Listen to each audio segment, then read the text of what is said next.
Hello everyone, welcome back to my channel. Drone Codes here. Today we're doing something really exciting. We're going to build our own lightweight database from scratch.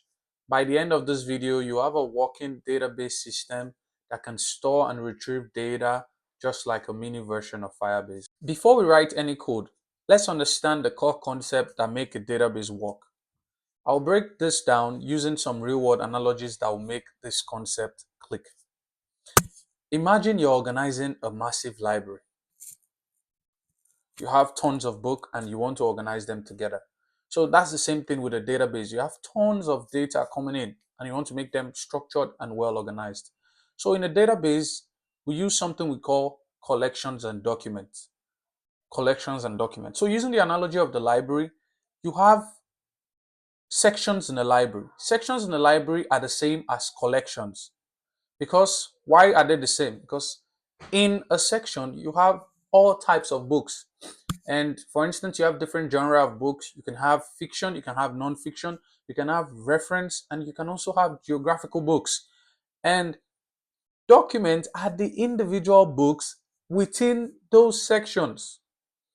They are the individual books within the section. So documents make up collections. So it's just the same as a database. The library has a section, and in each section has a book. And each book has a unique identifier. What is the unique identifier of each book? The ISBN. And for our document in a database, the unique identifier for the document is the ID. And just like each books contain different types of content, the document also contains different type of content. So that analogy simply brings it. So let's visualize this. You're heading into a library, and the library has sections A to B, section C, and in this section it has books on fiction, and this has books on non-fiction, and this has books on reference. So A here is the collection, is the section. In a database, when you're storing a data, oh, I want to store a data about my friends. Automatically, that data is enclosed in a collection of friends. And then you can now store each friend details as documents in the collection. Then next up, we have CRUD operations. What is CRUD operation? CRUD is the acronym for create, read, update, and delete. How is that possible? In a library, the librarian might want to remove a book from the section. And how would he do that? It would just come here. If this has like fiction books, it has books 1, 2, 3, 4 in the A section. It's just gonna come and it's gonna remove this. That is delete. If he wants to create, that means he wants to add a new book to the library. Then he comes in. If it's 5 he wants to add, then he adds it here. Then the A section has 5 books because one more book has been added to the 4 previously there before. And if you want to read, if you want to look up books and retrieve it, then you come to the, oh, where is my book? Is it in the non-fiction category? Is it in the fictional category? Is it in the reference category? Then you come, if it's in the non-fiction category, if it's book A you want to get, you walk through the sections and you get to section B, the collection B, and you check through the document. And then you find A. Then you can retrieve and then read it. So you're reading the document there, you're retrieving, you're looking up and you're retrieving the document. Then we have update. What do we mean update? If for instance there is a new version of this book here and the librarian wants to bring it in, the librarian goes to the section A and he removes this book and he puts in the new book. That means he's updated. That means, okay, if this is version 1 of this book or if this is edition 1, he's bringing in the second edition. He's not replacing this. It's just bringing in an updated version of. That means you're removing the outdated version. That means you're removing outdated books or damaged books. So next, we have persistence. So persistence is like having both a computer catalog and a physical record. So for instance, you might go to a lot of libraries that have their records virtually and also have it physically. So then in-memory storage is like having books readily available on open shelves. That means, okay, this is available. This is, you can walk in and get it. Why disk storage is the backup to a cabinet. Why is there a backup? Because you need it for speed and safety. In case there is something being done in the database at the moment, or there's a refurbishment, you can fall back to the backup, uh, to the backup files, or to the disk storage in your database. For instance, if you're in a database and if you're logging into your database and you create a new thing and you leave the process or you didn't save it, but on your local computer it is saved, so you can come back and fall back to that. Or if you delete a document by mistake, but on the virtual catalog the book is still there, you can go back and retrieve the book. Next concept we have is concurrency. Concurrency is used to help manage thread issue in your database. So for instance, let's take the library again as an example. If librarian J and librarian K want to access the same book at the same time, want to update the same book at the same time, it's going to cause an issue.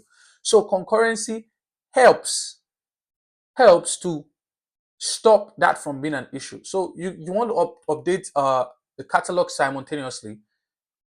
Concurrency helps you to prevent conflict in your database. For instance, if this is doing this and this is doing this, concurrency lets you know that, oh, this is being done at the moment, so this can go.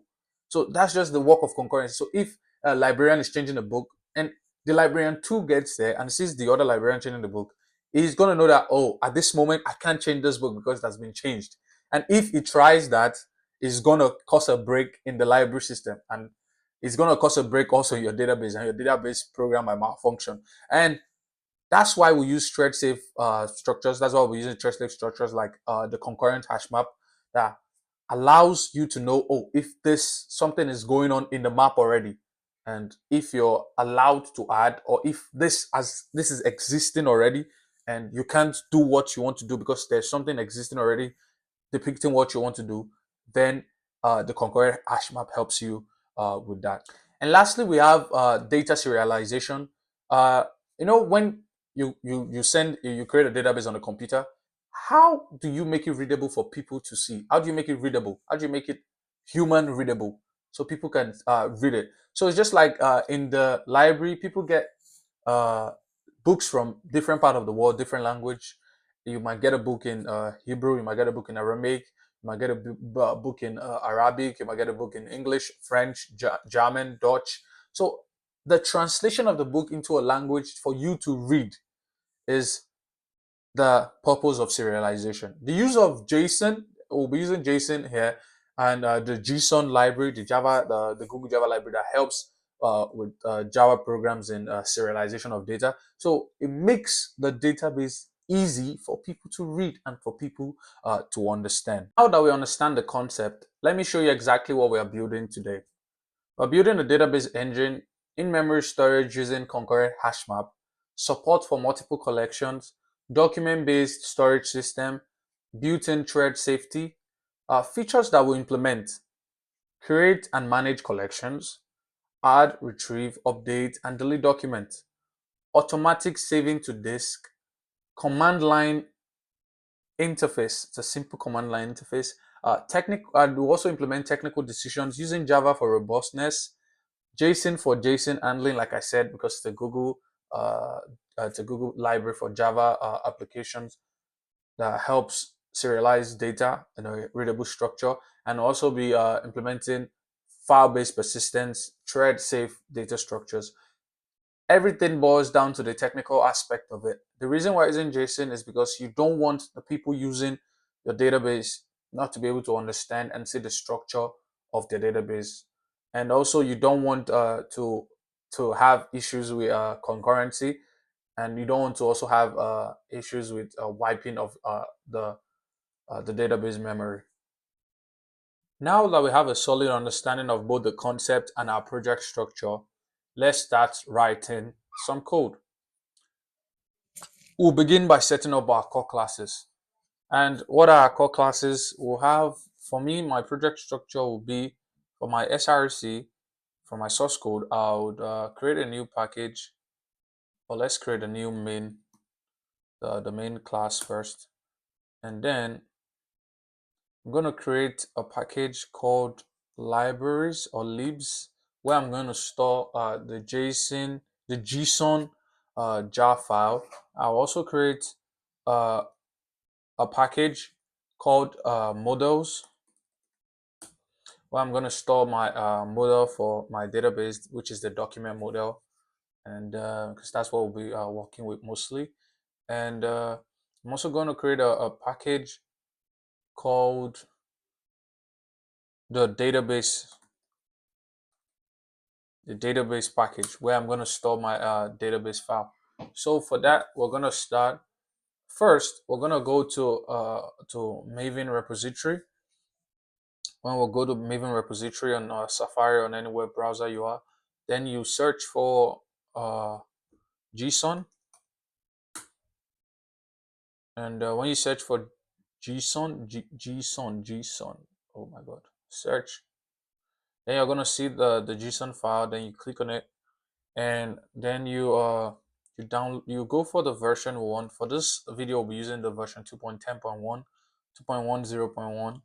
So we're gonna download the jar file here. And once the jar file is downloaded, we'll go to our Safari.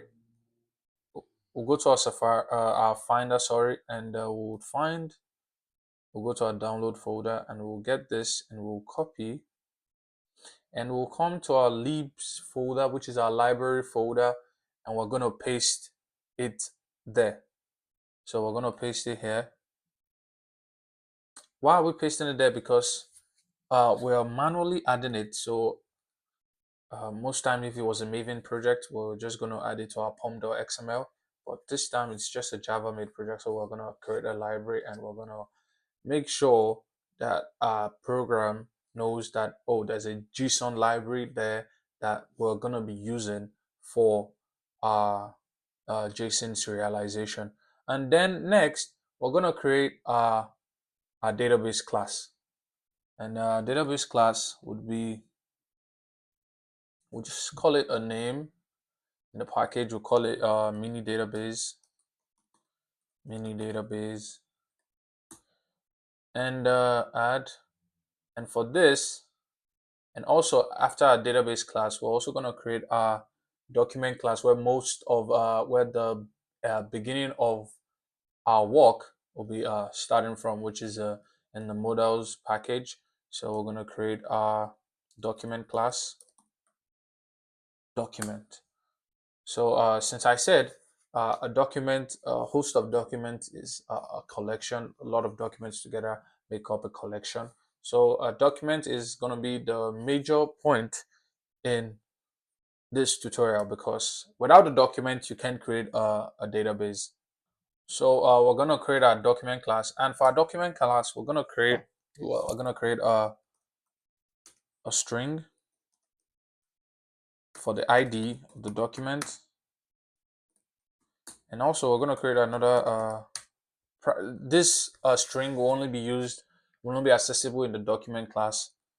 So no other class will be able to make use of this string. We'll also create like a map for data, since we'll be using a string of ID. We'll be using an ID for the document, and the document will also have different data underneath.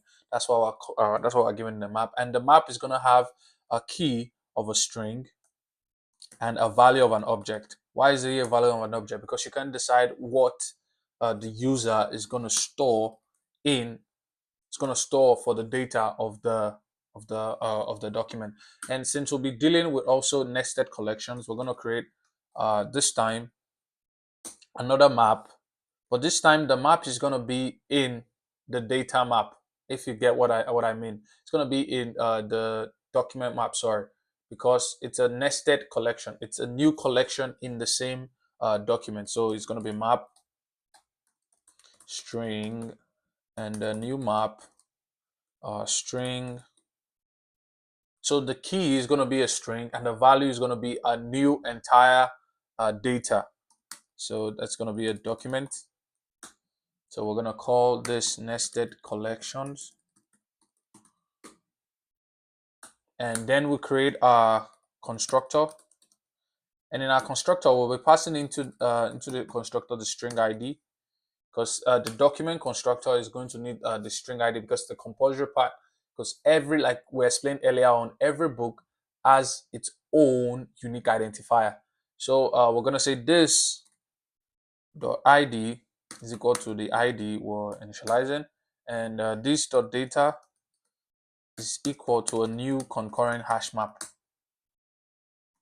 And this dot nested collection also will also fall under the concurrent hash map, because we're trying to make a program run in the thread file safety order, so program doesn't crash. Concurrent hash map. And then the next thing we'll do here, we're gonna set a value for a specific key in the document. So in case you want to grab in case you want to create a new document, immediately it sets a key for the value. So if you want to call, oh, I want to create a new what do they call this? A new data in the document. Then you create a new key. Like, let's say you want to create a document for your friend in list of friends, and you say, oh, John, and you want to create a name for like a name, uh, age, phone number. Then that's the key, and the value will be, oh, his name is John, age 25, phone number, and you list it all out. So that's what we'll be doing now. That'll be public void set string key object value, and we're gonna add data the put. So we're just passing the key and the value, and we should be good to go. And then to get a value for a specific key, like I said, you're creating a key for a value. So to get a value for a specific key, you use we're gonna create a get function that's gonna return an object. Why is it returning an object? Because a key, we're getting the value of the object. Sorry, there's a mistake here. We're getting the value of the value of the key. So what is the value of the name? What is the name? What's the value that has been assigned to the name? So that will be a public object get, and this time we'll be passing a key because we want to get the value of the key itself. The key, maybe key name, key date of birth, key age. If you're a teacher, you want to store your student's name, date of birth, hobbies. You want to get it back, so you use you return data.get, and you insert the key. So now that we've done the three basic things here for the document class, then we'll go ahead to get all nested documents. So like I said, we'll be dealing with nested collections, because it's also what Firebase does. So in a document, you can have another collection. So in a collection, you have lists of documents, but also in the same document, you can have another collection that has another list of documents. It's just like an hierarchical branch tree coming down. Not necessarily hierarchical. It's just like a tree coming down. So it's just how it is. So now we're gonna get nested collection. So, and to get a nested collection, we'll be returning what? We'll be returning a map. We'll be returning this here. We'll be returning this value here. So that'll be public map string document, and we'll call it get nested collection. So I'm sorry, I'll have to do something here so people can see the last side of the code. So sorry about that, because me myself can't see it because the video is is obstructing it. So you would return nested collections. So you're getting all the nested collection in the document. So you just return it here. And next, we're going to create a nested collection within the document. So within the document. So what are you going to do? Since this is the document class, you're just going to to create, it'll be a void, because you're not returning anything, you're just creating, you're adding into into the database. So you create nested collections, and you're gonna what you're gonna do here is you're gonna pass in the collection name. That means the parent collection. So let me give you an example. So for instance, you have a collection of friends, and in the friend you want to see if a friend is a parent or not, and if he's a parent, or if he has a lot of hobbies, and you create a new collection for the hobbies. But to create the collection, you have to get the highermost collection, the first collection created, where the document of the nested collection is. So you get that collection name, and because it's important, because you can't just create a nested collection without knowing the beginning. So if you just create something, it's not going to work. It's going to cause an issue. So you're going to do nested collection dot you're putting if absent. That means if there is nothing like the collection name here, if there is a collection here, you're putting you're creating the collection. If this is not absent, you're gonna create the new collection. So you're gonna call a new concurrent hash map. So, and you continue. Why am I calling concurrent hash map? To allow thread safety, because if someone is trying to create the same thing you're trying to create, uh, the program should let the individual know, so it won't cause a break in transmission between each data and the database. So next up, we'll be adding nested document. So when we're adding a nested document, it will be a document. You have to return the document type. So why are you returning the document type? Because you're creating what? A nested document. So that will be a public document. Uh, Add nested document. And when you add a nested document, I'm gonna zoom this. I'm gonna increase my font so people can see. Settings. Font, let me put it to 15 or 16, 18. Yep. And let me see, apply. Okay, so we're going to create we're going to add a nested document. And when we add a nested document, let me take this down a bit. We're going to pass in the collection name, like I said, the topmost collection name. We're also going to pass in the document ID, because if you want to add something to a document, you have to get the ID. So you create, like I said, to add a document. That means you're creating a nested. You're checking if this collection is there. So because this is a nested document, a nested document is created under a nested collection. So you're gonna get the nested collection name, and you're gonna create a document called nested document. And in the nested document, you initialize it to a document with a document.id for the ID. So, and you get the nested collection and the collection name. If you see, it looks familiar to the way you do it in Firebase, where you set and you get in Firebase. So you just call a document ID. You're putting a document ID as the key, and the value is the nested document. So this is where the nested document is meant to stay. So you're gonna return a nested document, because like I said earlier, we're returning the document for the method. So next, we're getting, you see, we just created a nested document. Next, we'll be getting what? The nested document. A nested document. We're getting a single nested document, not all the document in the collection. We're just getting a single one. This time around, we'll be using the ID, because every document has a unique ID. So this time it will be public document. We're also returning a document, and it will be get nested document. So this time we'll make it singular. So that will be string collection name, and string the document ID like we passed here. So what you're gonna do here, you're gonna map it out because you're getting the document. So you want to get the nested collection. You want to get the nested collection where the nested document is. So you're gonna create a map and string document.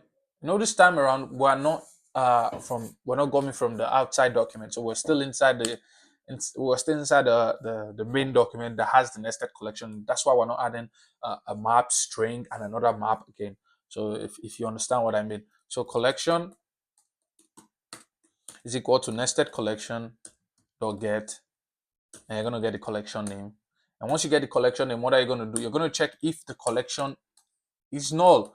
That means if this collection exists, if the collection is not null. So if this collection exists, you should get a collection dot get. You should get the document, the nested document inside by passing in the document ID. And if it doesn't exist, you should pass out null.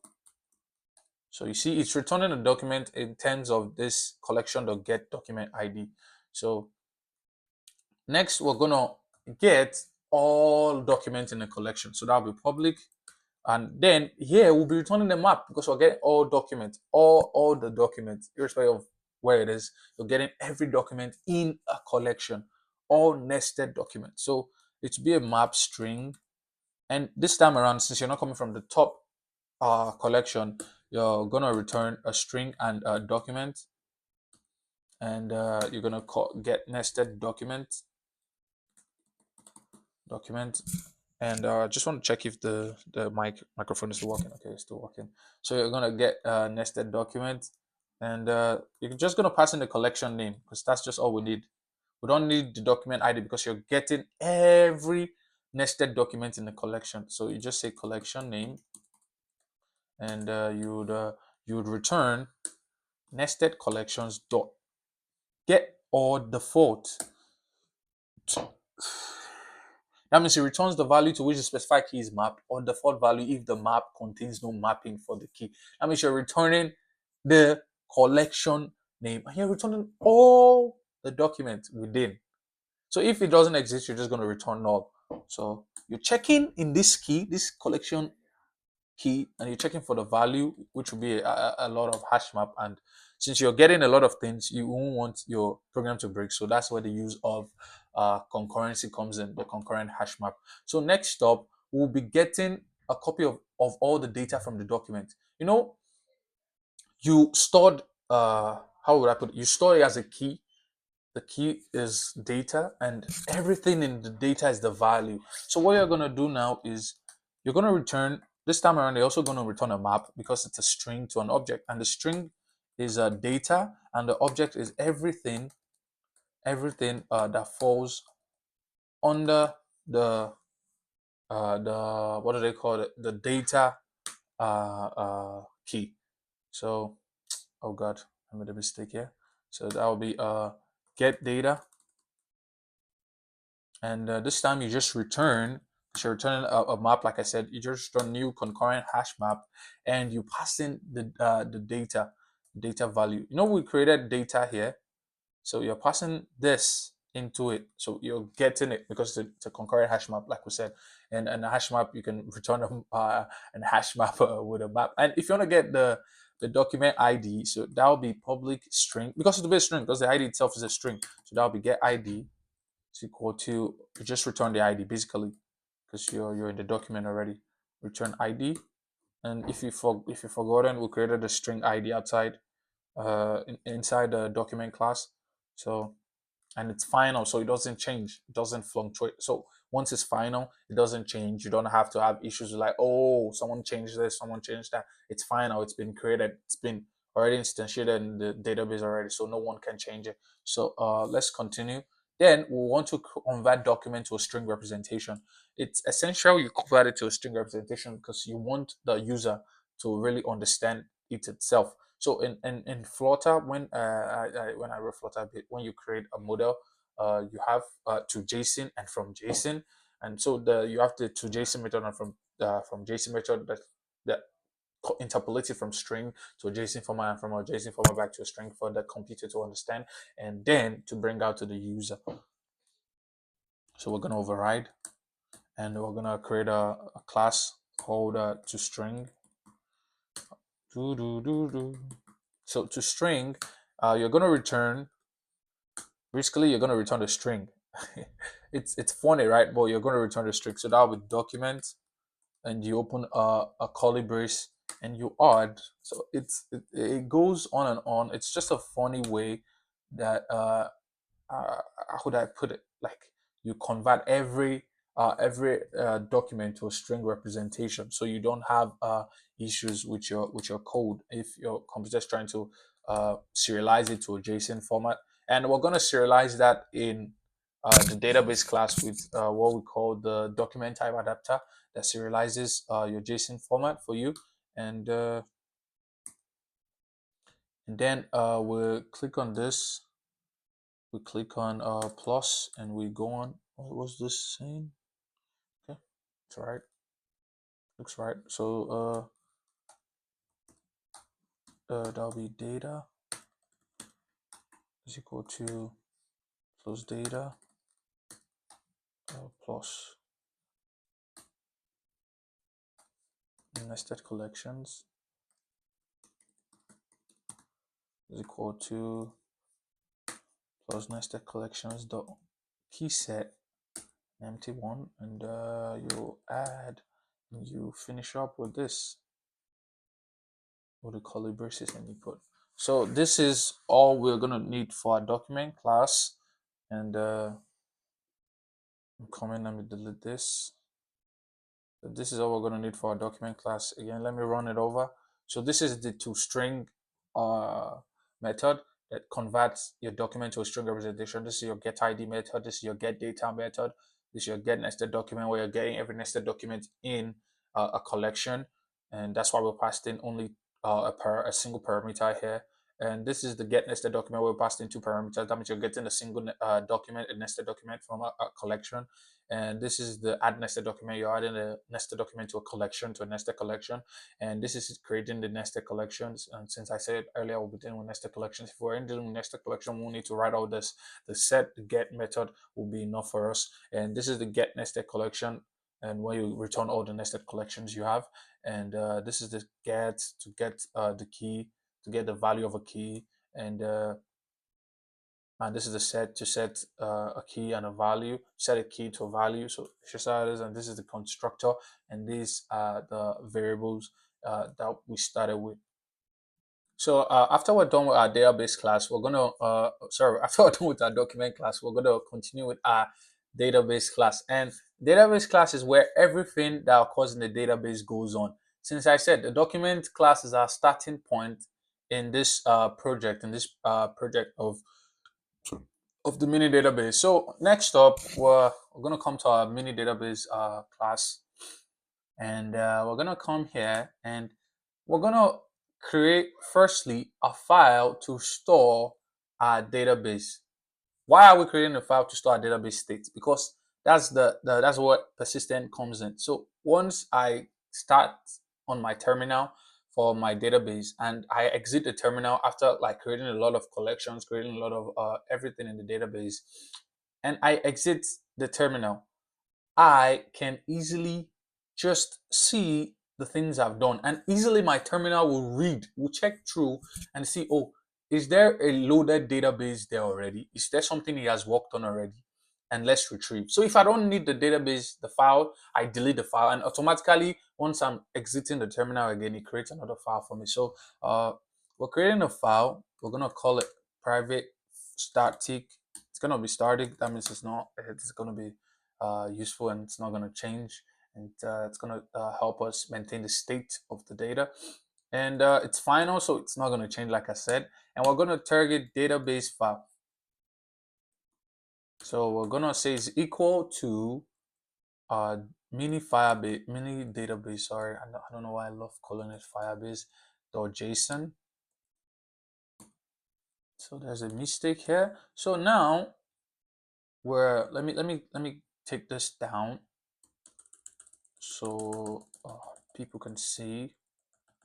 because this video keeps keeps blocking it out. And next, we're gonna create a collection, right?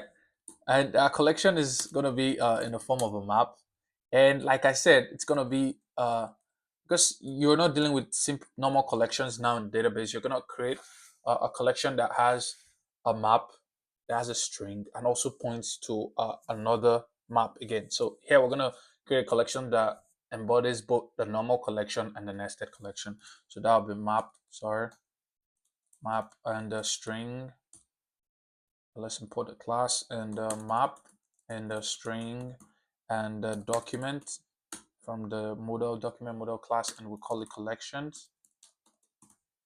And next, it's a story structure. So next, we're gonna create a JSON. So to do this with your JSON, so that your JSON will show, because most people might have an issue with it. See, for instance, I'm having an issue with it here. So I'm gonna come to my file, and I'm gonna go to my project structure, and I'm gonna go into my modules and dependencies, and then I add, like for instance, I add this, and I say, oh, let me add what do they call this? Let me add a jar, because that was what I downloaded. And I'm gonna come to my database tutorial and src libs, and I'm gonna add this, and I'm gonna open, and I opened it, and I'm gonna say okay, and it's supposed to load up and tell me this is installed already. So we're gonna give it time.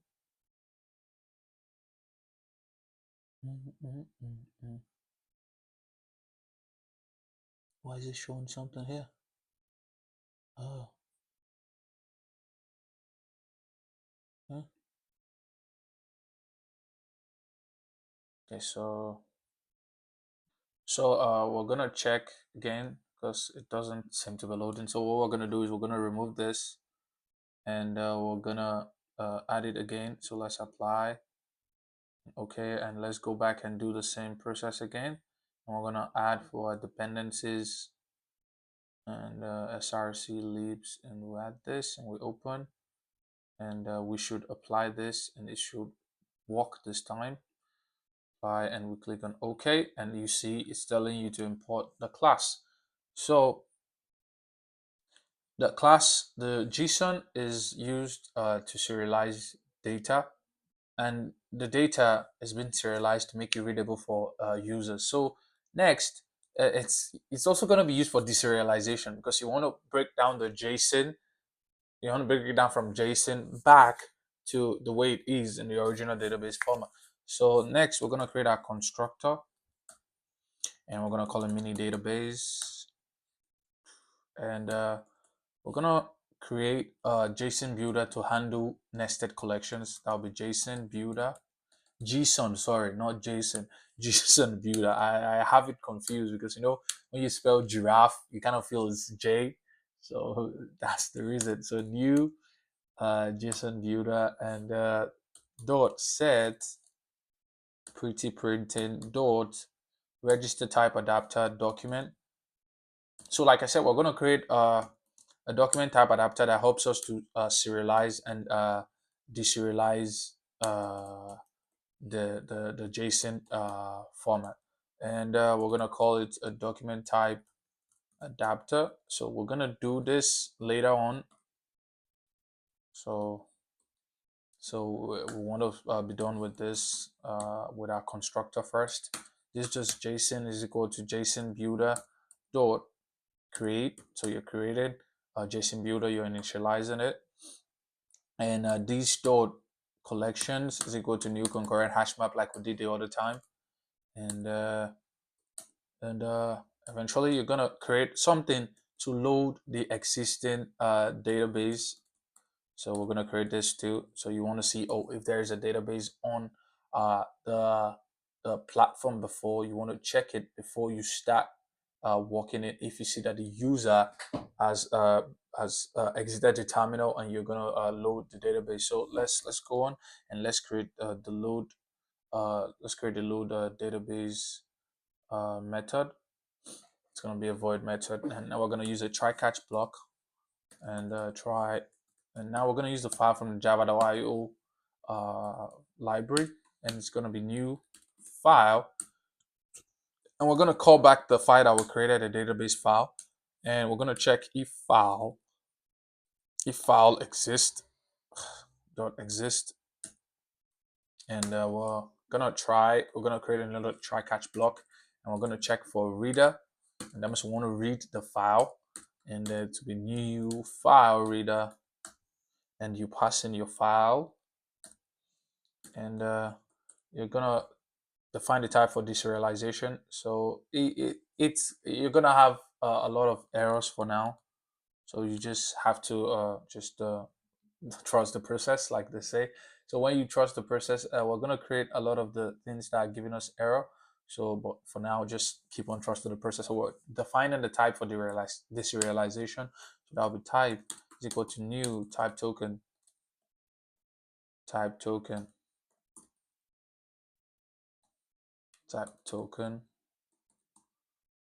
map. So what does it say here? So we're gonna say map. So don't forget the type token method is from the Gson. So map string, and another map string, and to be a document, because we're deserializing the everything in the document.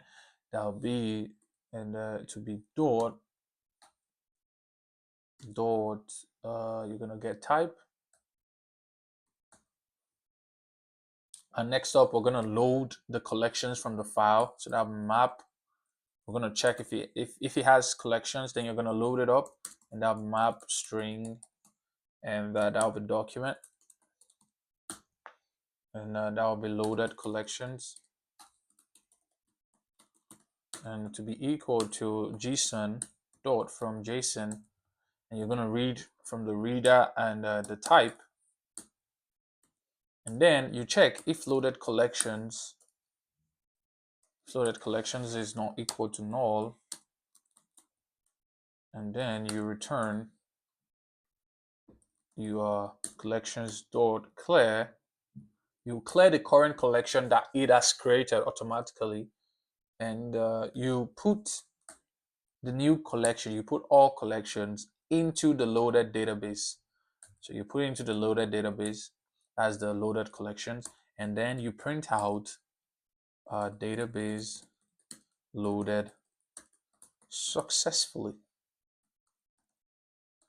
How do they spell successfully? Is that how to spell successfully?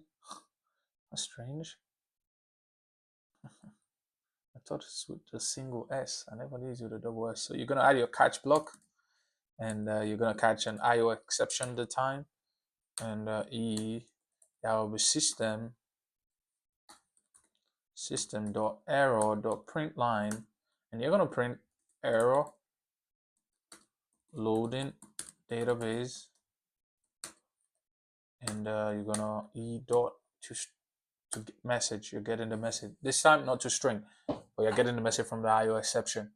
So like I said, we're gonna do the document type adapter later on, but for now we're gonna focus on everything that is important to use. It's also important, so to say, it's also important to use, but you want to how do I say, you want to work on everything that has a lot of meaning first.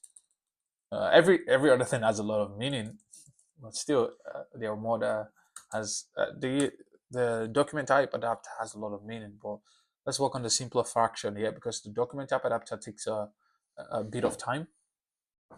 So public void, we're going to create a new function to save the database while we use it. And I know at the moment my favorite team is playing, so I don't know, I don't want to lose focus, but I just want to push this out there because I started already. And so let's say try. I'm a Chelsea fan, so I hope they win today. So writer, this time you're saving it because you're writing it into a new file writer. You're writing it. Sorry about the delay. I just got to go for my brother. So we'll write this, since we want to save the database. We'll write it. Let me check if the mic is still working. Okay, yeah, we'll write this and we'll write it in a file writer, and we'll call the database file that we created early. And I don't know, it's saying add exception to method because of the try catch. So that'll be Gson dot to JSON. That means you're changing it to JSON. That'll be collections and writer. Oh, this is meant to be writer because it's gonna cause. We don't want it to cause an issue for us, like moving forward. And you're gonna catch it, and you're gonna catch it with an IO exception next time, and and you're gonna say system dot error dot print line, and you say error saving database. And I always have an issues with spelling when typing, and you're gonna say dot get message, and that should be all for saving database. And next up, the next function we'll have is creating a new collection. So we're gonna create a new collection if there is no other collection, if you understand what I mean. So we're gonna create a new collection for the user if the user wants to create a new collection. We're gonna create a method for that. So this time it's gonna be a void because it's returning nothing. So, and when you create the new collection, also make sure you in the same method you have to save. Why? Because each collection that you're creating has to be saved. So every changes you're making, it's been written into the stored file we have. So you're gonna pass in a parameter which is the collection name. That means you want to know what does the user want to name the collection, and it'll be collections dot print. Sorry, put if absent. My bad. And you're gonna pass in the collection name. If there is no collection that has this name, pass this, put the collection name, and you add a new concurrent hash map. And when you add new concurrent hash map, you saved the database. That'll be the next thing to do. So this is just the simple version of creating a database if it doesn't exist.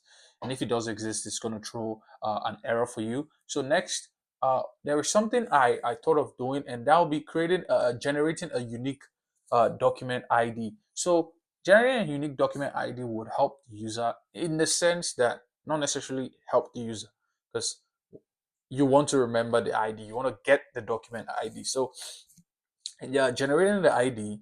So you just be like, oh, I don't like if I use 1 2 3 4 5 6, I might get tired of numbering. Why don't the computer do it for me? So that's why we created a method, and it's going to return a string because it's going to return the ID, which is a string. So you're gonna it's gonna the program is automatically going to generate a document ID for you, and you don't need to pass in anything for the document ID. So you're going to get the current timestamp.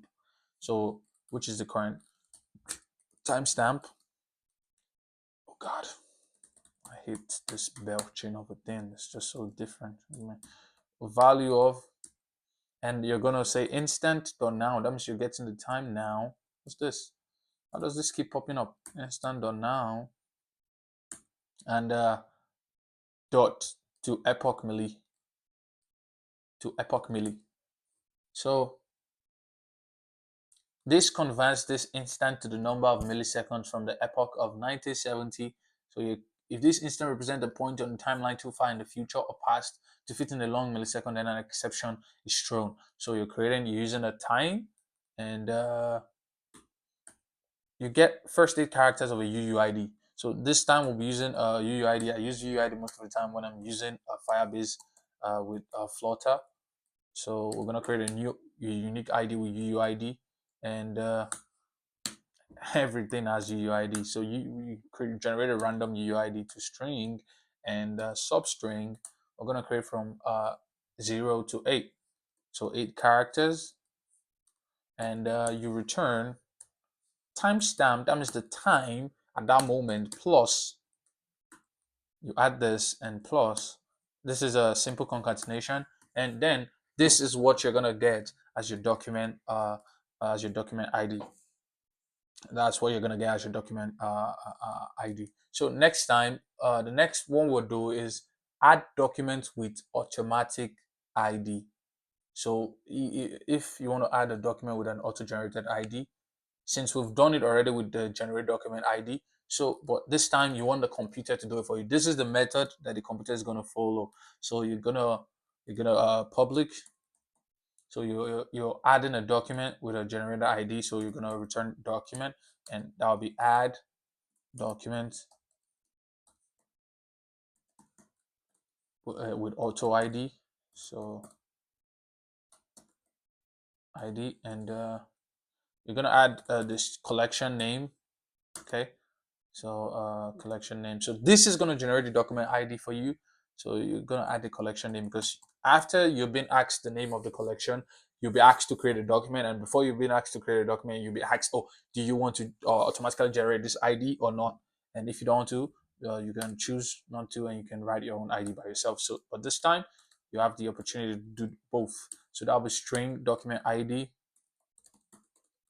and to be equal to generate document ID, and then you return add document with auto ID.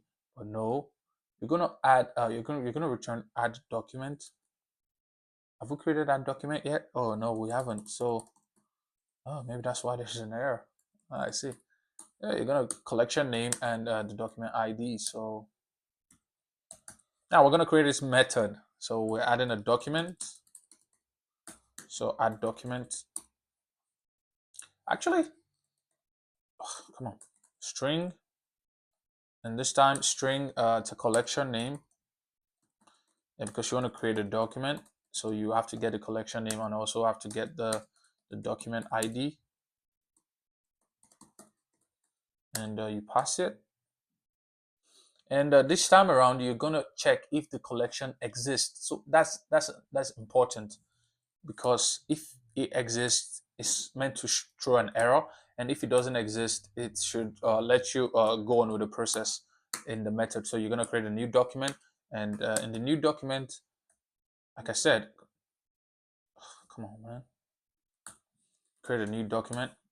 Document is equal to new. I wanted document ID, and you're gonna check. You're gonna get the collection dot get collection name, and you're gonna put the document in the collection document ID.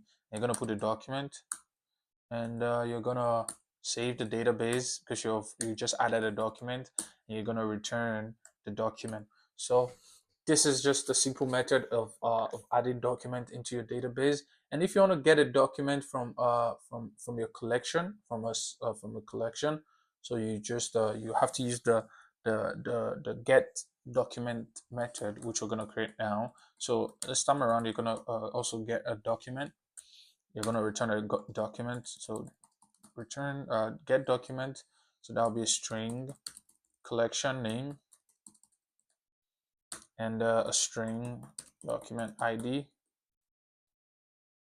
and so that'll be map string, and the map, but not this time, because we're not dealing with nested we're not dealing with nested collection. So the collection is equal to collections dot get collection name. So you've gotten the collection, and you want to get document from that specific collection. So what you're going to do is, like we did earlier in the document class, you're going to check if the collection is null, and if it's not null, so you're going to run a null safety check on it, and if it's not null, you return collection. You're going to return the document by just passing in the document ID. So you're getting the document using the document ID, or you're going to return null. So that's just basically how it's going to be. And if you want to get out documents in a collection, if you want to get everything, it's easy. So what you're going to do this time around, you're going to return a list, because you're listing out everything in the document. So you're going to return a list of documents. So yeah, because you're listing everything out in a collection. My bad. Document, and you're going to pass in the collection name. This time around, you don't need what do they call it? You don't need the document ID because you're patching everything out from a specific collection. You bring in you pour everything out, and so you assign a map like we did up here earlier. Map string document, and you're gonna say collection is equal to collections dot get collection name. Come on, boy, pass me my collection name. Oh, I wrote a collection ID here. Collection name. So you're gonna return. Well, first you're gonna run a null safety check like we always do. And you're gonna say, oh, if collection is not null, what am I gonna do? I'm gonna return a new array list. So we're gonna return a new array list of collection of values, right? So we're returning all values irrespective. This time around, we don't need a key. So we're returning all the values. And if there is nothing there, you return an empty array list. If it doesn't have anything, you return an empty list of collections. So now there's a collection class in Java. So you return an empty list and automatically gives you an empty list. So if you want to delete a document from a collection, it's also it's needed because you want to use that in your database, because there are a lot of things you want to do. So but this time we're going to use a boolean. We're returning a boolean to check if it's true or false. Delete document and a string collection name, comma, string document ID, and let me check if the mic is still working. It's still working. And I'm gonna say map string document, because we're getting a collection, because we want to delete something from that collection. Oh, so sorry, collection.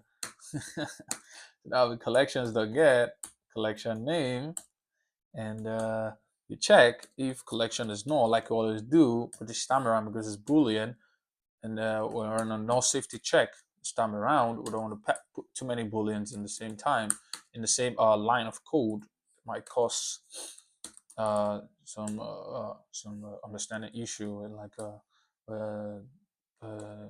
beginner developers. So you don't want that happening, and you want to make your code readable for people and understandable, and you're going to assign this, and you say if result, because you don't need to assign anything because it's boolean already.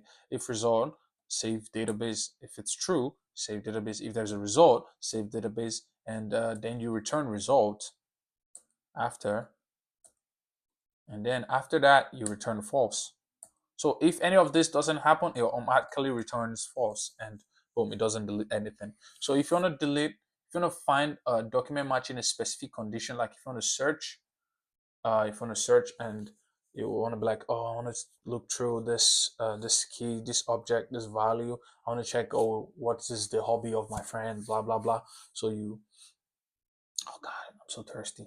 You would find a specific condition. You try to match it. So if you understand what I mean, like you loop through, or loop not loop, you loop through the collection, and then you go to each document and you look through, oh, this is the data, what's the key, what's the value, what's the person looking for, what's the input of the person.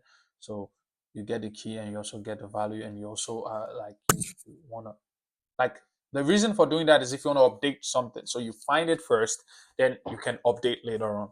So because it's important to find. What if you don't know what you're gonna do? So you have to find it, so you don't look like a fool, So now you're gonna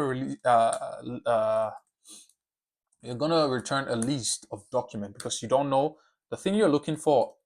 Maybe 50 documents might have the same thing. So that'll be document string collection name, and string call it key, and string object this time value, because we're checking for the object, we're checking for the value of the key in the data. So you can call this value. You can also call it data. It depends on what you choose to do. So I won't want to ruin something for you. So string, and you're checking through the collection. You find it a document in a collection. You find it matching documents in a collection, and you're gonna say collection is equal to collections.get collection name. So this isn't a specific collection, right? So you're gonna check like we did before. If collections is not equal to null, oh, this time, oh, it's if it's equal to null. Oh yeah, because we want to return an empty list. Yeah, this time, and then you return. This is if it's equal to null. That means you're checking, and then if it's not equal to null, it's with collection the values dot stream. That means you're returning a stream, and then you filter in everything according to the value you set.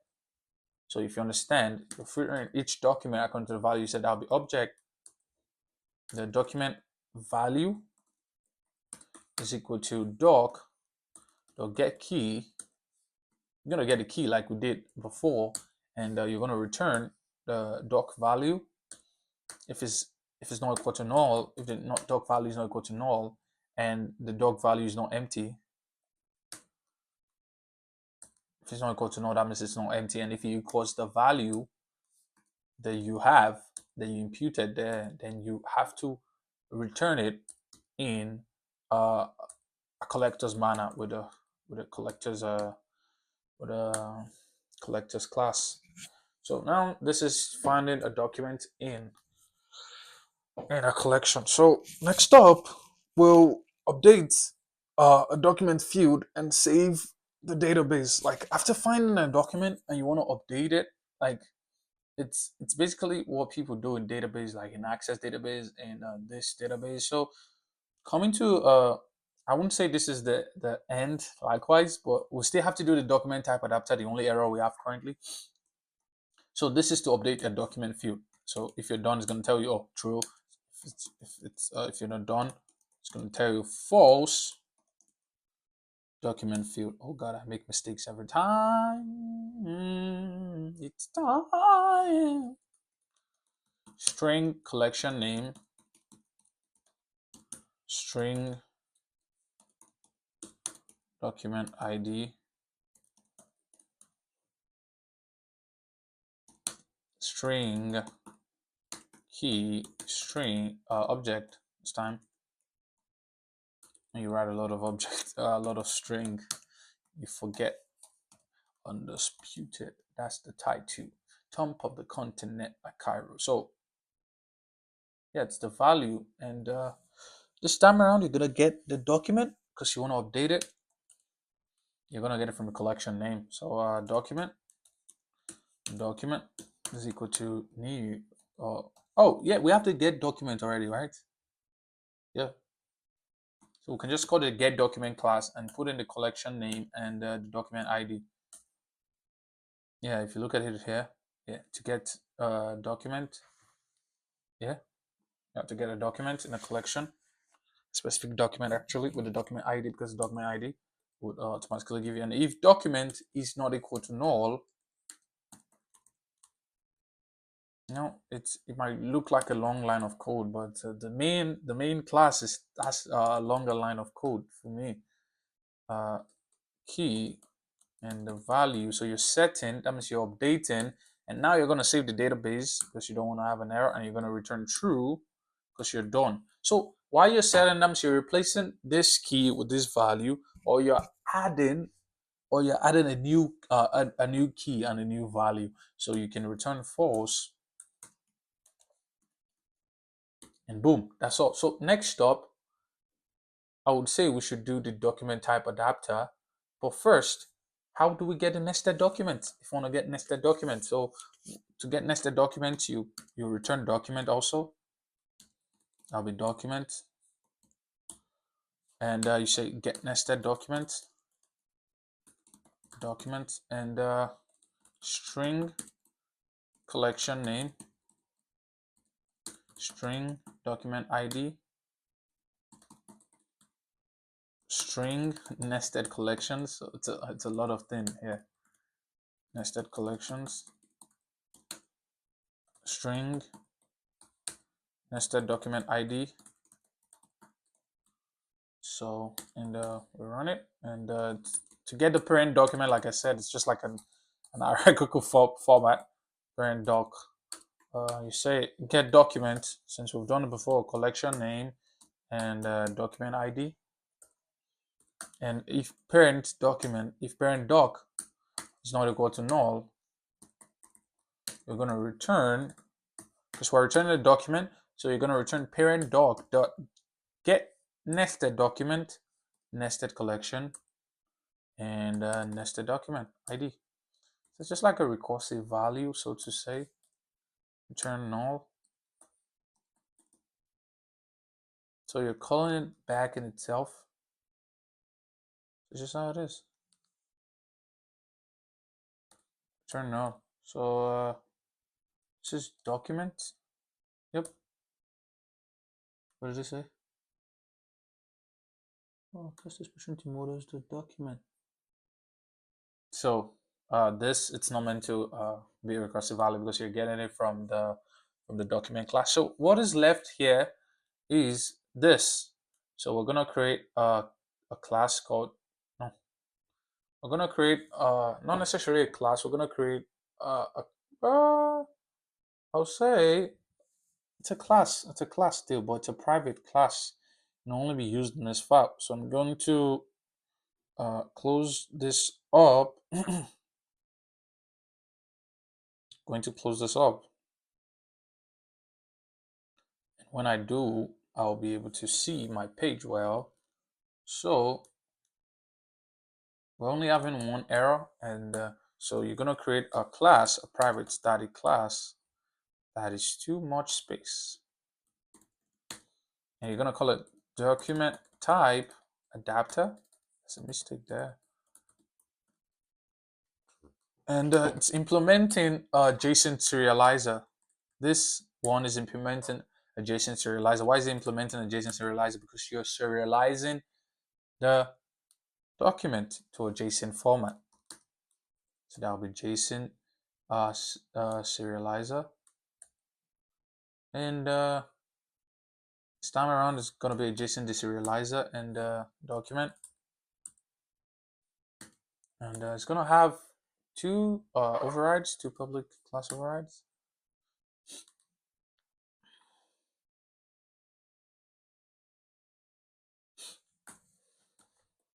So now this will be JSON element, and you say serialize because it's a public JSON element, so it's going to return a JSON element from the Gson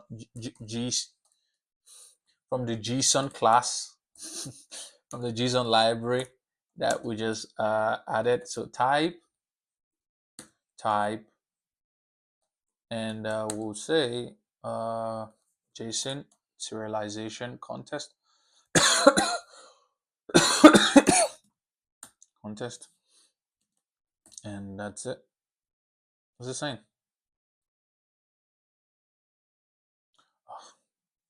We'll deal with that later. JSON object. So you create a new JSON object. You make it be equal to a new JSON object. You continue, and you serialize the basic document data. So you're serializing every basic document data, so you won't have like an issue with showing to your users and all. So you're adding the ID, and that's the property, and you call it a JSON primitive, and you get the document ID. So next, you serialize the document fields, and you say JSON object, data object. That means every data is what you're serializing. But this, you just the basic document data, which is the ID. So for now, you serialize everything next. That will be new JSON object, and you loop through. So let's swipe up a bit. You say for map.entry, not the capital E, the capital E, for God's sake, string, and you have an object because it's a map. So you're entering in a map document. You're getting the data from the document, and you're entering it into the set. And I like to write beautiful codes. Like I said, data object dot, then you're adding, and every entry you're giving it, you're getting the key of every entry, and you're gonna say context dot serialize, and entry dot get value. So you're serializing, you're adding every key, but you're serializing the value. So if you understand what I mean, each key is being serialized, and the value also has been serialized, and you're gonna add in the JSON object like we did here with the ID. Since the ID doesn't have a lot of things, so you're gonna say data, and then you're gonna say data object. So this should be everything for the normal collection. But when you have the nested collection, you have to do a lot of things too, because it's nested, and you don't want to have like issues like running nested collections. And also, you're gonna create a new JSON object. You're gonna call it nested collections collection object, and let's call it collections because there are a lot of collections. So there'll be new JSON object, and you would use a try catch block, okay, because you want to get every nested collection. That's why we created this get nested document. You want to get every nested document in the collection. So every document in the nested collection, that's just what you want to get, because we can just easily get the collection because it's also under the collection. So you use a try catch block, and in the try catch block you would use the method dot get. You don't need to use a get, so that will be get nested collection method. So this is equal to document dot get class. So you're getting a class, and you're saying get declared method. So you're getting, you're extending this by going to the class, and you're getting the get nested collections method. So you're going to the document class, and you're getting a nested collections method. Do we have it here? Do we have a get nested collection method, or the documents method? Oh, get nested collections. Do we have that? Or we have it in our mini database, get nested collections. Ooh. Okay. So we're getting this declared method. Oh, no, we have it. Oh, we have it. We have it. Yeah, this is it. Yeah. So, and then, when I was learning this, it was it was really difficult to grasp, and I just had to just skim through because I just wanted to do something since I was unemployed and jobless. I didn't want to be idle. So to be a string, put in another map because you're entering in the values now, if you understand what I mean. And this time it's a document, like we all know for nested collections. And you're going to say nested collection is equal to, you're going to cast this. Come on, man, why do I always make this mistake? Then you're going to cast this map string document, and oh, it's done everything first. Since you've casted it, get nested collection method dot invoke. And what you're going to invoke here is necessarily, how would I explain this to make it, you're invoking the document. I mean, what does invoke mean? Come on, why is this thing not moving? So invoke the underlying method represented by this method. So you're invoking every underlying method by this method. So what is the error here? What is the error? Oh, because we haven't added the catch clause. So we're not done with this yet. We still have to use another for loop. It's a lot of, the people who made Firebase did a lot of work, I would say, because they had to do all this. They had to serialize. They had to make it look good for you to see on the console. So it's a lot of work. So it's just how it is. So you're mapping this again, and collection entry. And in the collection entry, you're gonna check for nested collections. So entry set, because you're entering into your end. What's the English again? You're trying to enter this into a set, and like we did earlier on with the normal collection without the nested one. So use B collection object. Let me show you what I'm talking about. What was that? This one here. So what we did here is this one. What we did here is what we're doing here. But this time around, we're doing it for the nested collections. And we're going to say is equal to new JSON object. And for, we're going to go with a for loop again and say map dot entry and string and document this time because it's the nested collection, and you're going to say doc entry or document entry. No, when we did it here, we used only entry, right? We used only entry. So you're going to say doc entry, you're going to be collection entry dot get value dot entry set. Well, here we used get data dot entry set. So because we're getting the data of the entry set. And oh shoot, did I take that? That'll be collections object dot add, and that'll be the document entry and get key. You're getting the key of the document entry. The command and you're serializing. Context to serialize, like we did here, and you say entry dot get value, entry dot get value. So that's all. So why is this still having issue? Oh, the catch clause. So you see, it's the serializing method is what takes a chunk of the time. Like most time, it takes the chunk of the time. Like if I explain it to you, it takes the chunk of the time, and it's important. It's the most important part, because if it's not done, you can see, you can understand the database well, because it will look all ragged to you. So now we're gonna catch the exception, and we're gonna print out system. Let's delete this first.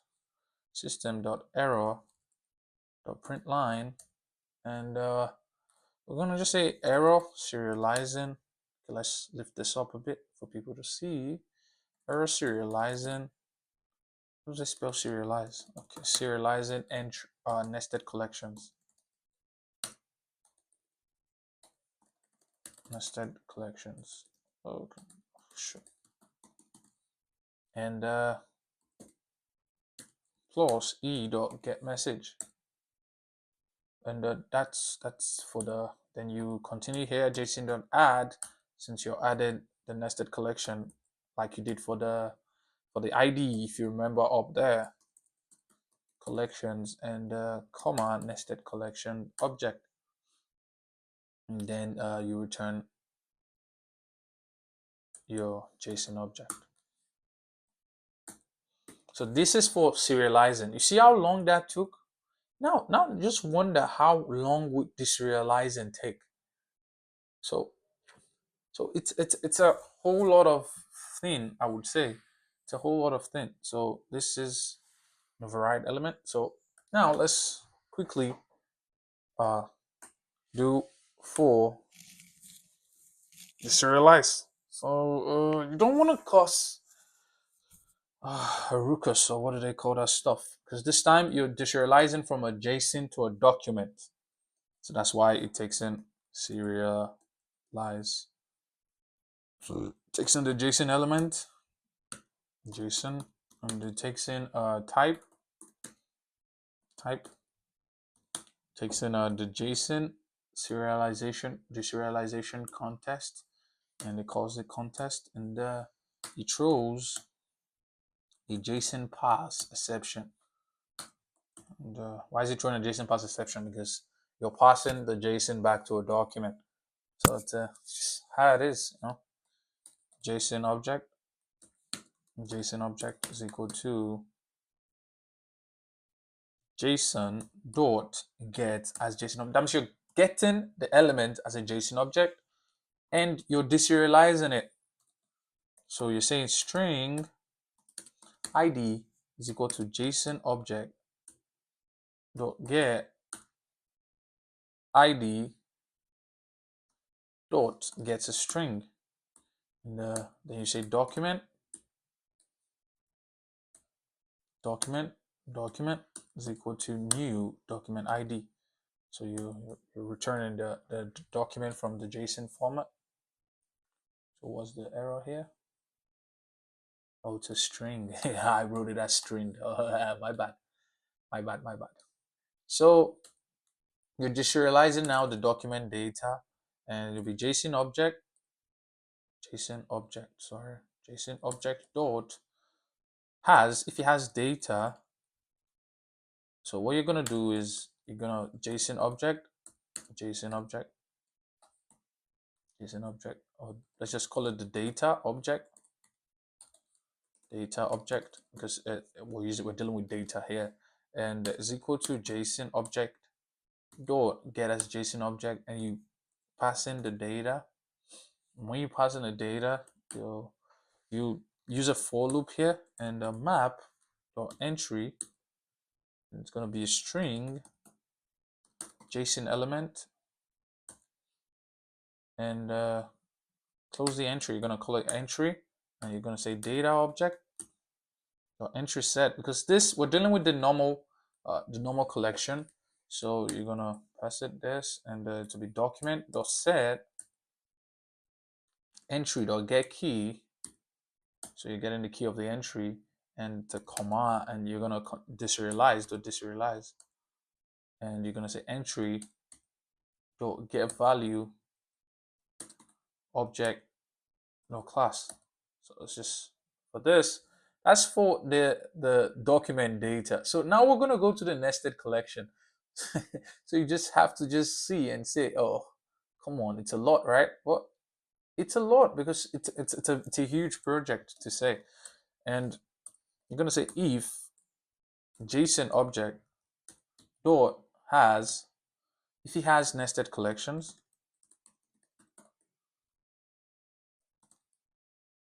and then you're gonna say JSON object, you're gonna say nested collections. Come on, nested collections object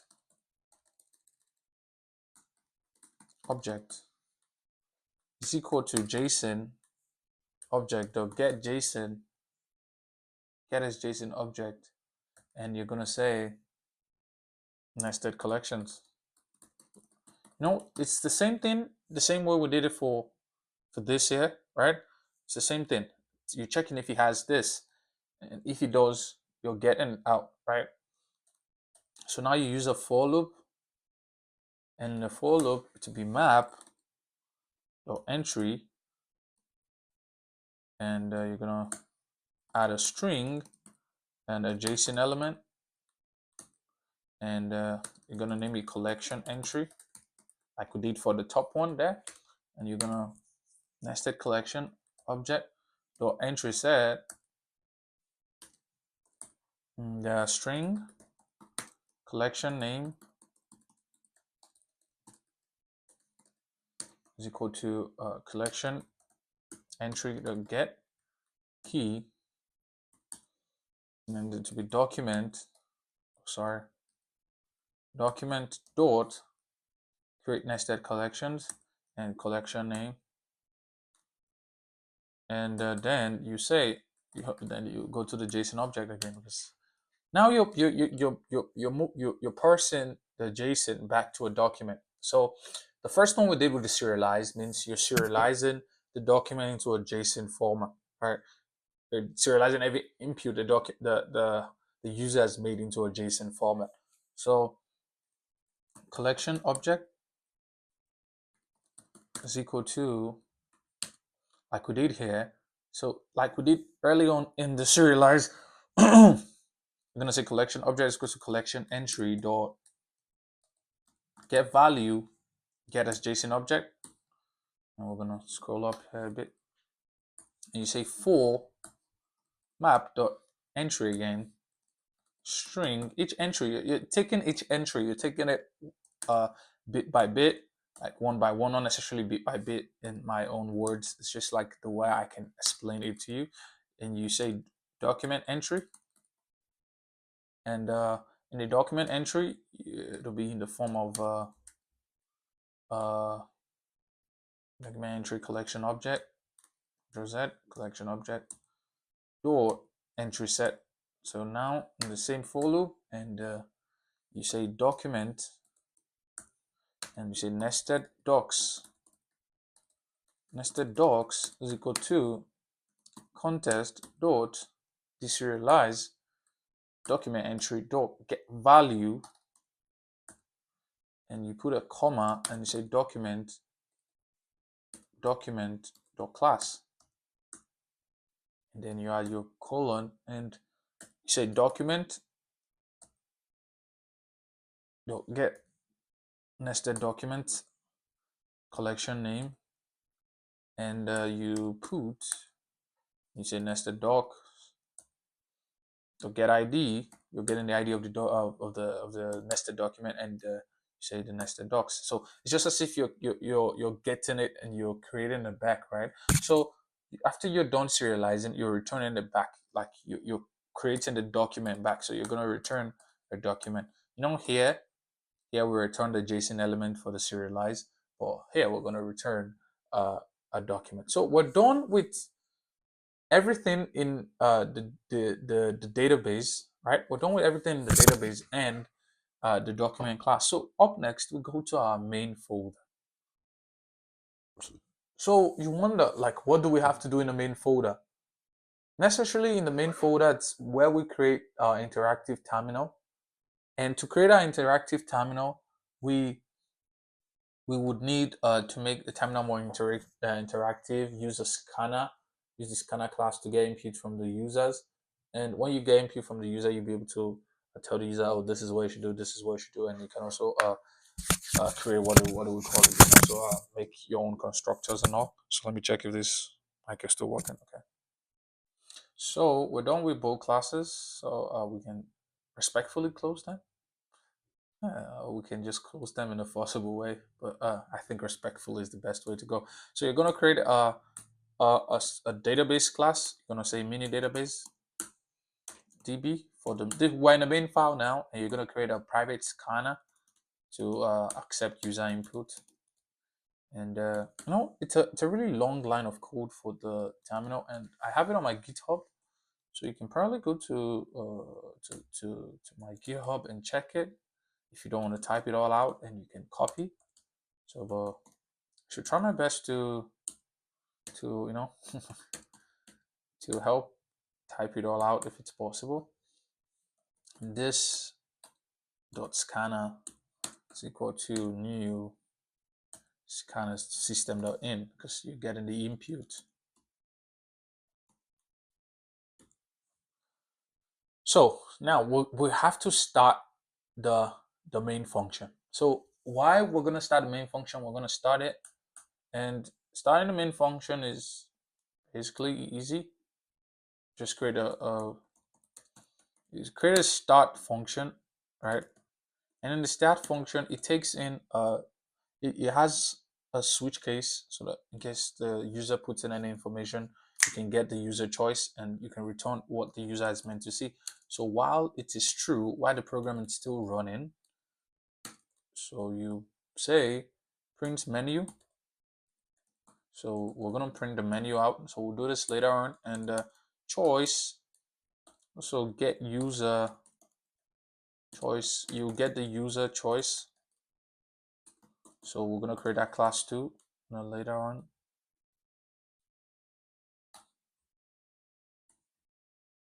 So let's give it a little bit of space. And then we're gonna switch between the choice, because the user is only allowed to input from case 1 to maybe case 8. Yeah, I don't know. So you're gonna switch between the choice, because it's still on the while loop though. So it doesn't break until you exit, right? So it doesn't doesn't break until you exit. That's what we're going to do for the terminal. So looking at the the code, you're going to see, oh, you're switching through choices, right? And each of the choices you're taking, it's for instance, let's call this case one. And in case one, you're adding document. So we're gonna create all these classes, right? We're gonna create all these classes, but first we have to put the cases. And so I'm gonna copy this and I'm gonna paste it. 2, 3, 4, 5, 6. So let's solve this first. Case two, it's not meant to be add document, so we're retrieving document. Case three, what are we gonna do again? We're gonna list every document because we have that class. Case four, we're gonna delete document. So don't forget to change the cases to 3, and this is 5. In case 5, we're gonna find document. You know, we did that with find by criteria, find by what do they call that stuff? Like if you find by value. So case 6, we're gonna update the document, and for case 7, we're gonna manage nested document because we also have nested documents in our program. So we're gonna paste, and for case 7, we're gonna do that. And also to exit, we're gonna do what we're gonna call the exit case 0, right? If you click on 0, so you're gonna exit. So it's gonna naturally like exit the what do they call it? The the switch statement. So you're gonna exiting database terminal interface. Goodbye. And it returns. This time it's not gonna break. It's returning. This, you're done with it. Oh, shoot. It returns, and it goes back to the default switch. If someone else puts in something that doesn't rhymes, and it tells the person out, it tells the person invalid choice. Please try again. So now we've done everything we want to do. Now we're gonna create the print menu method. So now we're gonna create what the print menus the print menu method. So it's gonna be a private for just this one alone. So it's gonna be a private because it's only the main class that'll be using it. Print menu. So you're gonna say south. We're gonna print 1, 2, 3 database terminal interface 1, 2, 3. So looks nice, right? And you do the same here, south, and you say one dot add document. Then we're using this 6 more times. See, 1, 2, 3, 4, 5, 6.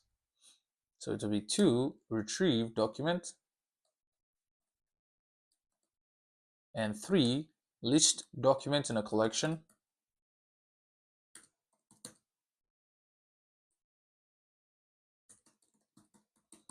and 4 we're gonna delete document.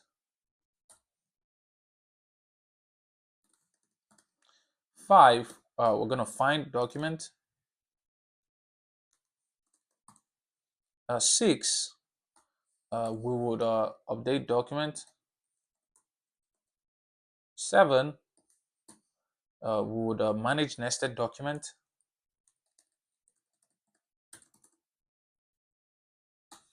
And for the next one, which is 0, we're gonna exit because that's what we want to do with 0. Just want to finally just return and just break away from that. And lastly, you're gonna say, oh, I want to get your choice, right? I want to say, oh, enter your choice.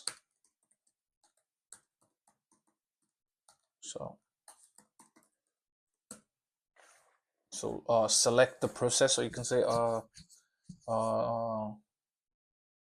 pick an option. It depends on what you decide to do for your terminal interface. You can be more like how would I say? You can add more flair. So this is the method to get user's choice. So here you're going to use a try catch block, and you're going to return integer.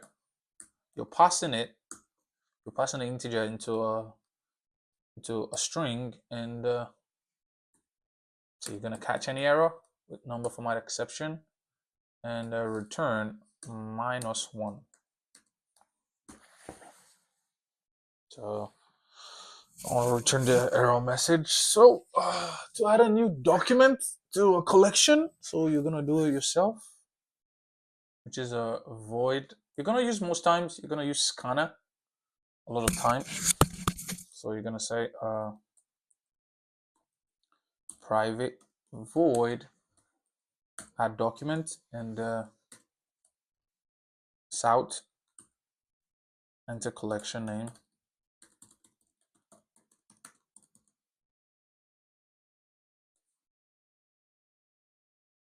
And next, you're gonna get the collection name.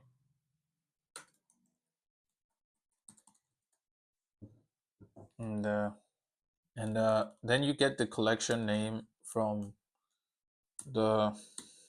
what the user types in, and then you're gonna print out, would you like to generate an ID? Like I said, automatically, we created the generate auto ID Y or N, and this time around you're gonna write you're gonna make sure you tell your scanner to pick the choice.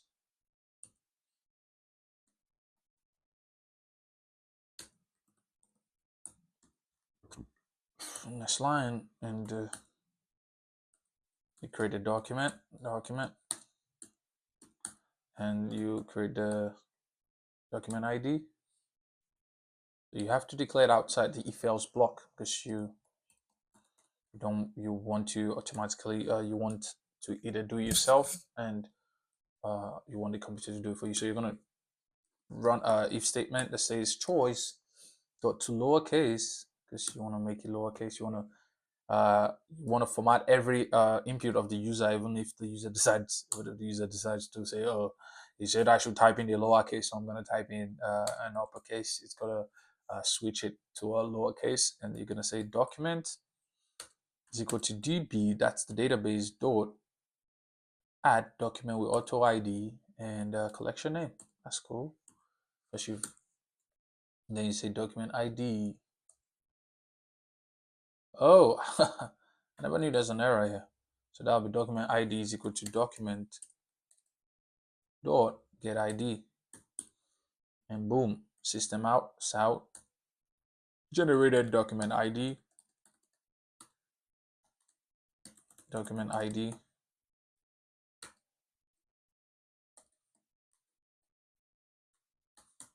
Why is my cap lock not pressing?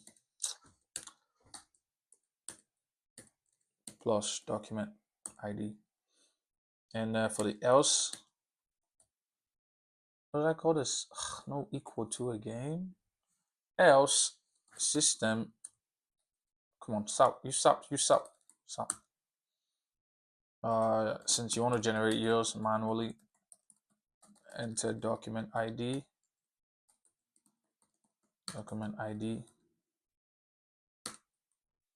And boom, say document ID is equal to scanner dot next line, and document is equal to db dot add document collection name and document ID. So this is to add a document. So also you run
So we'll create a nested document method, like I said.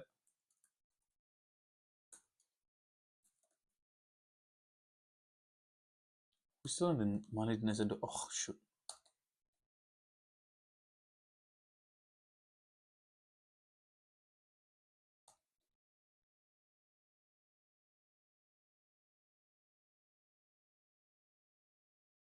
Okay, so we're gonna create a new method. Private void add nested document, and we're gonna paste this. Enter parent collection name. We're gonna call this parent collection name. I just want to check the microphone again. Okay. Sorry for that. And we're gonna paste this. Control V. Parent document ID. Parent document.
The next thing left for us to do is to test our program and see if our mini database works.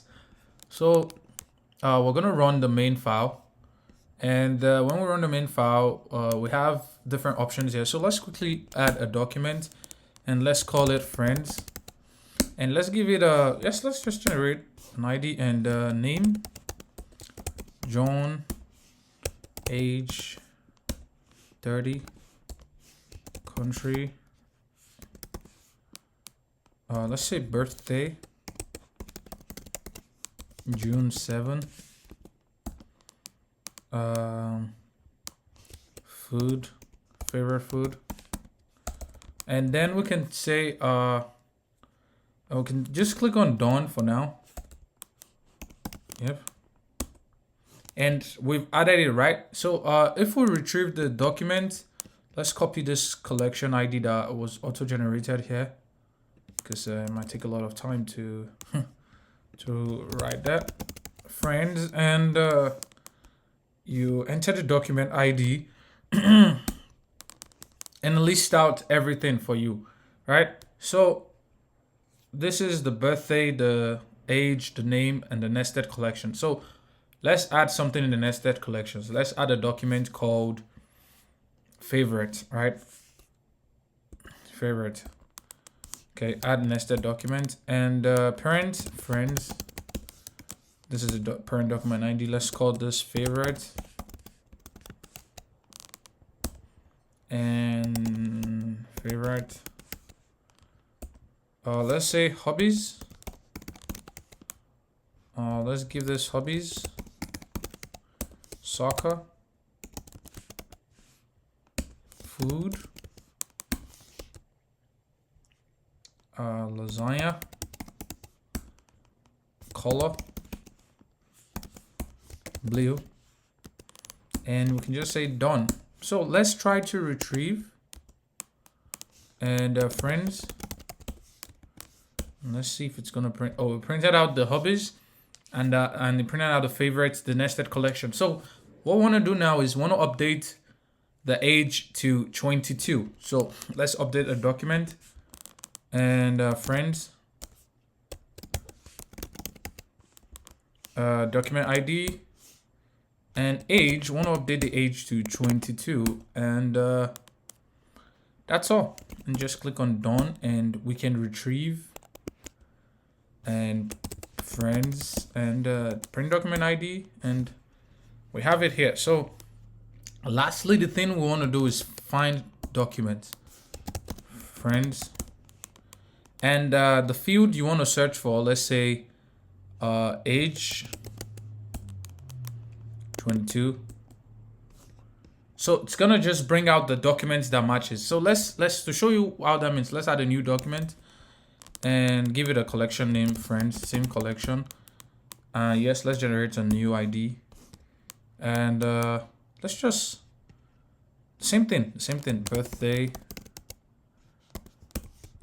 April 14, age 26. Oh no. 26. We're gonna update that. What again? Name Paul, Don, and let's retrieve documents in collection, friends. So we want to update this. Let's update the this one with this ID. I want to update the age to age, and just 6 friends, this age 26, and let's click on done, and let's try to delete a document. There should be a way for us to delete a field, but I would add that in the upcoming video. So let's retrieve documents in the friends collection. So this is the document. So basically that's also we can exit, or let's just exit. So see okay, so we're done with it. So let's check this, and you can see our database being created here. So we can easily delete this from here, and age 26, let's just call this age. Yeah, so this is the nested collection for John. Yeah, for John. So this what is inside the friends collection. So once we restart the file again, and let's say list documents in collection, you see we just restarted, but it's listing everything in this collection. So you see what I mean when by persistence and everything. So this has brought an end to the tutorial, and I hope you enjoyed it, and I hope you learned a lot. And thank you so much. Please do well to like, share, and subscribe on this account. I would add the link and the description to the GitHub repository in the description bar. Please make sure to star and to also recommend this tutorial to other people. Thank you so much. Drone Codes out. Have a great day.